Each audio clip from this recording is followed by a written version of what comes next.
By living through that consciousness, you live in the presence of your everlasting awareness, your eternal identity, which is never going to be terminated by the loss of a body. It is much more than that. Your mind is information, and the information has identity, and the identity is the universe. So now I will start to bring you back into the conscious mind. Most of our friends have gone to the bathroom now, so we're all back in the room. I'd like you to see again this grid. Open your eyes and let's meditate on that grid for a minute. You're seeing the underlying geometric framework of the mind of the earth. And this is how it's been built, and this is what structures the continents the way they are. Look at how the coast of Rio de Janeiro here is pushed in by this node. Look at how the whole shape of South America is defined by the lines that surround it. There's many, many examples of this. This is the stretching pattern that the earth makes as it expands. You can see island chains that are part of circles. Here's another island chain that's part of a larger circle. Just connect those nodes together. Look at the 2 points in the middle. It looks like cell mitosis. That's not an accident. Oh, really? Well, that's interesting. I was just informed that there was a UFO sighting right outside the building at the time that the cell phone went off. Believe it or not, but that's pretty cool. Well, thank you guys for showing up. Actually, there's a whole bunch of them on the ceiling here. Cool. All right.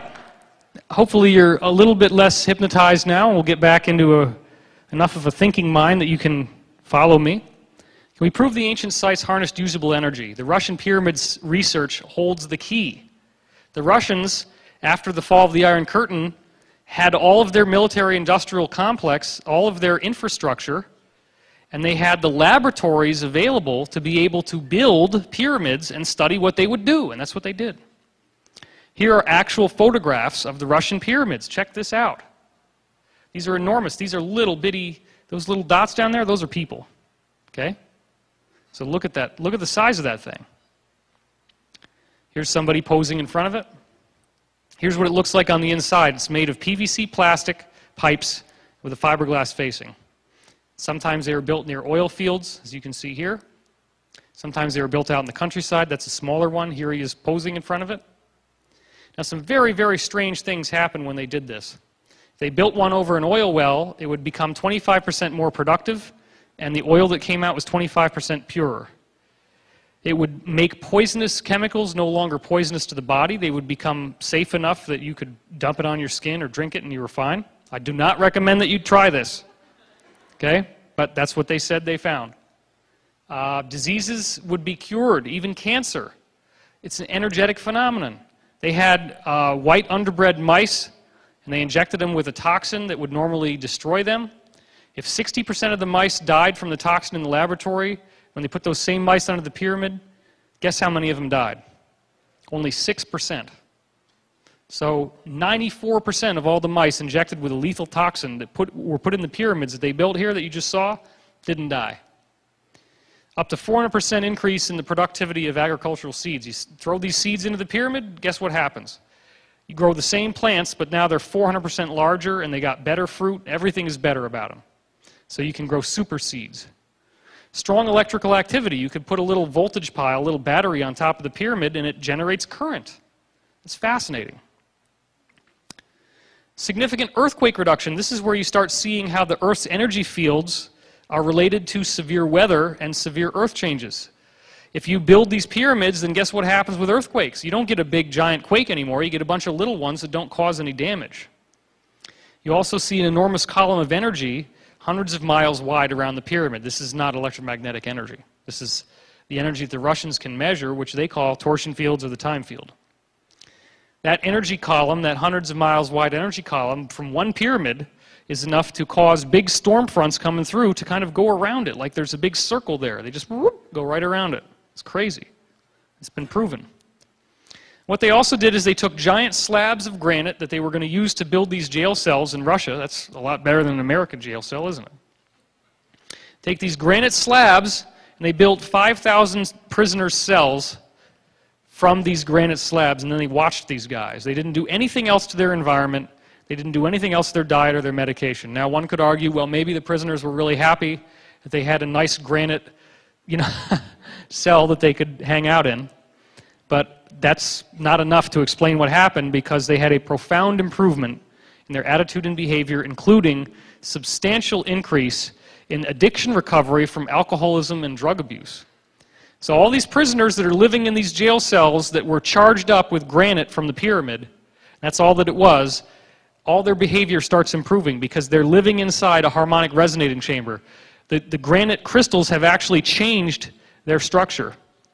If you think about how you magnetize an iron nail, you take a piece of iron, right, like a nail, and you start stroking it with a magnet. And the more that you do that, eventually it becomes magnetized and you can pick things up with it. But we know that the reason why that works is that all the molecules in the iron are now going north to south in their electrical charge in the same direction. That's what starts to cause it to happen. So we know that you can do it to metal. You don't see anything different about the nail, but we know that it becomes magnetic because the atoms are changing inside. The pyramid does the same thing to crystal. You put the granite crystals inside, the crystals change. I don't have it in the slideshow here, but another thing they did was just to take a bunch of granite rocks and just throw them all over the floor and leave them there. And what they found was that if they came back after a few months, the granite is usually a reddish color. They came back after a few months and there were rings in the rocks that they just thrown on the ground, and the rings were whitish. The granite changed color. It actually changed from a reddish color to a whitish color in a ring. That's how much these fields change crystals and their actual structure. This proves when you get to the point of earthquakes and how earthquakes can be changed and reduced by the pyramids, and how human behavior is improved by the pyramids. You just put the prisoners in those granite cells and they get much better. This proves that our consciousness is tethered to the Earth's consciousness. You harness the Earth's consciousness with the pyramid, which acts like a funnel for this energy. The energy that builds each molecule of the pyramid is an energy that is in you. So the energy that makes you who you are can be harnessed in the pyramid, just by the fact that it's shaped that way, because there's an energy that flows into every atom in that pyramid. And if the pyramid is a perfect sphere, then it's going to all flow in the same way. But if it's a funnel shape, it's going to flow in with a directional current. That's all it is. It's a funnel. It's very, very simple. This proves a connection between our consciousness and earthquakes, a connection between our consciousness and severe weather, a strong likelihood that our consciousness is directly affecting the Earth. That's a very important point.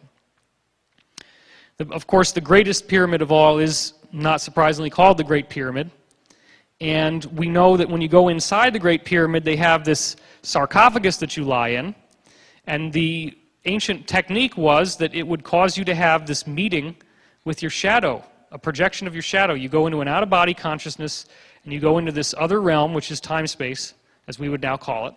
You encounter your shadow projection, and if you can heal yourself, which means if you embrace your shadow, the best thing you can do if you're in a nightmare and something is chasing you and you're terrified of it, don't keep running. Stop running, turn around, say, who are you and what do you want? Don't be afraid at all. Get rid of the fear. And what you'll find is that if you're not afraid of it, you're going to start seeing it change.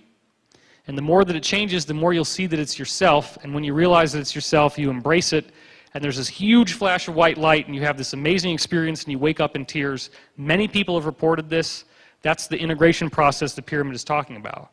Except in the pyramid, it's so powerful that you literally come out with ascended abilities. You literally can do things that we would consider miracles, such as telekinesis, levitation, instant healing, telepathy, etc. Well, it's not everybody's experience. Napoleon went into the king's chamber. What do you think happens to a guy like that when he spends a night in the sarcophagus? This is what he wrote after it happened. He was absolutely terrified. He had a horrible night. He never wanted to go anywhere near it again. So I ask you this. When the apple fell in front of Sir Isaac Newton, was that the first time that gravity was working? No, it was the first time that someone recognized that gravity was working. Is this presentation and the science that we've been putting together recently the first time that anybody's recognized that this is working on Earth? No.